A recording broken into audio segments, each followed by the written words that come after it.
En esta segunda parte de nuestra presentación de los modelos contables, como habíamos anticipado, pasaremos revista a las variables que usualmente se utilizan para definir a los diferentes modelos contables. Esas variables tradicionalmente han sido tres: normas de medición y determinación de resultados, unidad de medida y capital a mantener. Ahora nos enfocaremos en cada una de ellas en forma independiente, pero debemos adelantar que la razonabilidad y consistencia de un modelo solo puede interpretarse si consideramos, previamente a la definición que le den a cada una de estas variables, los objetivos que le asigna a la contabilidad financiera o a los estados financieros de propósito general. Empezaremos por las normas de medición. De acuerdo a las normas de medición, los modelos podrían clasificarse entre aquellos basados en el costo histórico, los fundados en valores corrientes y los modelos que emplean o proponen la utilización de atributos mixtos, es decir, tanto costo histórico como valores corrientes. En el caso de los modelos basados en el costo histórico, nos vamos a encontrar básicamente con dos criterios clave de medición. El costo, naturalmente, y cualquiera de sus variantes, por ejemplo, costo menos depreciación acumulada, y para los activos y pasivos financieros, para los instrumentos financieros, flujos de fondos descontados a la tasa de la operación, o costo amortizado. Repasaremos una definición tradicional de costo, por ejemplo, la que presenta Fowler Newton en su Diccionario de Contabilidad y Auditoría, que lo describe como el sacrificio que demanda o demandaría la compra o producción de bienes o servicios, el mantenimiento de una función, el funcionamiento de un área productiva o de servicios o la cancelación de un pasivo.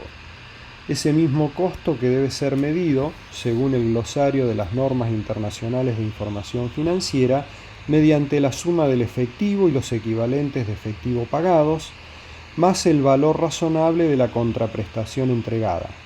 Tendríamos que agregar eventualmente el valor razonable de los pasivos asumidos por comprar un activo. Esto en materia de los criterios que imperan en el modelo de medición al costo. Cuando hablamos de valores corrientes, la cantidad de variantes es bastante más amplia, empezando porque tenemos que distinguir entre dos grandes categorías. Los valores corrientes que pueden considerarse precios de mercado específicos de la entidad, como el costo de reposición y el valor neto realizable, y los precios de mercado genéricos o precios en mercados activos. Mercados activos que suelen definirse como aquellos escenarios donde el volumen y frecuencia de las operaciones es tal que permiten fijar cotizaciones o precios en condiciones típicas de empresa en marcha. Dentro de esta segunda categoría podemos encontrar al valor razonable y alguna de sus variantes, como valor razonable menos costo de disposición o valor neto de realización, que es similar al anterior, y para el caso de los instrumentos financieros, flujos de fondos descontados a la tasa de mercado vigente. ¿Cuáles son los precios de mercado específicos de la entidad? Por un lado, el costo de reposición, que suele definirse como el costo corriente que demandaría el reemplazo de un bien idéntico o por lo menos con similar capacidad de servicio. Y el otro es el valor neto realizable, un concepto bastante discutible que surge de la norma internacional de contabilidad 2. Según esta norma y según el glosario de las NIF, el valor neto realizable es el precio de venta estimado de un activo en el curso normal de la operación, menos los costos estimados para terminar su producción y los necesarios para llevar a cabo la venta. Pero es importante resaltar algo que permite caracterizar al valor neto realizable como un precio de mercado específico de la entidad. Es precisamente el precio que puede obtener la empresa, que podría ser un precio de liquidación o un precio de venta forzado por sus circunstancias, como podría ser a premios de naturaleza financiera o económica. Por eso se trata de un precio de mercado específico de la entidad y no un precio de mercado genérico. Entre los precios de mercado genérico, indudablemente la estrella es el valor razonable, que es un valor corriente de salida, medición claramente basada en el mercado y no es específico de la entidad. Valor razonable que la Norma Internacional de Información Financiera número 13 lo define como el precio que sería recibido por vender un activo o transferir un pasivo en una transacción ordenada por participantes del mercado a la fecha de medición en condiciones de mercado presentes.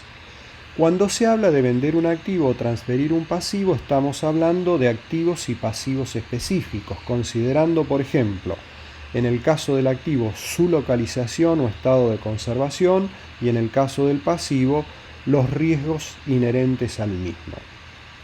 Esto significa que si pensamos otra vez en el ejemplo del activo, tenemos que considerar dentro del valor razonable la incidencia de los costos de transporte, pero no los costos derivados de la disposición o venta, porque esos son de la transacción y no del activo propiamente dicho.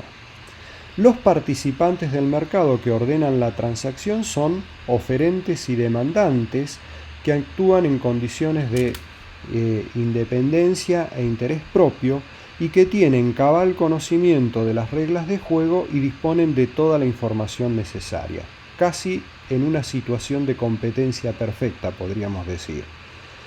El mercado naturalmente tiene que ser un mercado activo, que ya lo definimos, y que las normas establecen que una entidad va a tener que utilizar el mercado principal, es decir, aquel en el que se realiza la mayor cantidad de transacciones, o el más beneficioso. Siempre, aclaremos, que la entidad tenga acceso al mercado, aunque no necesariamente concurra constantemente a ofrecer o demandar los productos en él. Además del valor razonable, hablamos que una de las alternativas de precios de mercado genéricos es el valor neto de realización, que está descrito en la resolución técnica 17 como el precio contado correspondiente a transacciones no forzadas entre partes independientes en las condiciones habituales de negociación. Es decir, estamos hablando de un valor razonable, más los ingresos adicionales generados por la venta, no atribuibles al financiamiento, tal el caso de los reembolsos de exportación, menos los costos directos ocasionados por la venta. Y aquí contamos comisiones, impuestos directos como los ingresos brutos, sellos, etc. Valor neto de realización que no coincide con la descripción que da la NIC 2 de lo que debe ser el valor neto realizable. El valor neto realizable es un precio de la entidad que puede ser de liquidación. El valor neto de realización, tal cual es definido en las normas contables argentinas distintas de la RT 26, es un valor razonable al que se le suman los ingresos adicionales y se le restan los costos directos de la transacción. Las normas de medición son las variables clave para distinguir entre los diferentes modelos. Pasaremos ahora a la siguiente, que está vinculada con la unidad de medida. Tengamos en cuenta que, a diferencia de la concepción que ha imperado tradicionalmente en Argentina, donde se suponía que casi mecánicamente la moneda de medición o unidad de medida es la moneda de curso legal, en las normas internacionales, desde hace tiempo, ha ganado terreno el concepto de moneda funcional, que podríamos considerar que es la moneda relevante para que los usuarios de los estados financieros puedan tomar decisiones sobre la base de la información que ellos presentan. Moneda funcional, que puede coincidir o no con la moneda de una economía inflacionaria o hiperinflacionaria, que le da el papel de moneda extranjera a todas las divisas que no constituyen moneda funcional y que además puede ser distinta de la moneda de presentación. Por ejemplo, en Argentina, YPF tiene obligación de aplicar las normas internacionales de información financiera. De acuerdo con estas regulaciones, la compañía petrolera ha seleccionado como moneda funcional al dólar estadounidense. porque claramente es la moneda clave en el negocio del petróleo. Ahora bien, mide sus activos, pasivos y resultados utilizando el dólar estadounidense. Por lo tanto, para esa empresa y de acuerdo a las definiciones de las normas internacionales de información financiera, la moneda local, el peso argentino, cumple el papel de una moneda extranjera. Y por otro lado, como las regulaciones locales exigen que los estados financieros se presenten en peso, la moneda de presentación de YPF en nuestro país no es el dólar, sino que es el peso argentino. Decíamos que la moneda funcional es la relevante para la toma de decisiones. La NIC 21, la norma que regula las cuestiones vinculadas con la unidad de medida, la define como la moneda del entorno económico principal, que es aquel en el cual la entidad genera y emplea normalmente el efectivo. En esta norma internacional se establecen además algunos otros factores, en primer lugar en el párrafo 9, para ayudar a definir la moneda funcional de cada entidad. Dice la NIC 9 que la moneda funcional es aquella que influye fundamentalmente en los precios de los bienes y servicios y es la del país cuyas fuerzas competitivas y regulaciones determinan fundamentalmente los precios de bienes y servicios. También puede ser seleccionada considerando la moneda que incide significativamente en los costos de mano de obra, materiales y otros costos. Esta sería algo así como una primer tanda de factores que tienen que ser considerados para la selección de la moneda funcional. Si no se pudiera llegar a una conclusión, en el párrafo 10 se agregan otros, en los cuales se establece que la moneda funcional es aquella en la cual se generan los fondos de las actividades de financiación, por ejemplo de los préstamos, y en la cual se mantienen los flujos de fondos cobrados por las actividades de operación. Ahora, está claro que la moneda funcional es algo así como el pivote de la unidad de medida.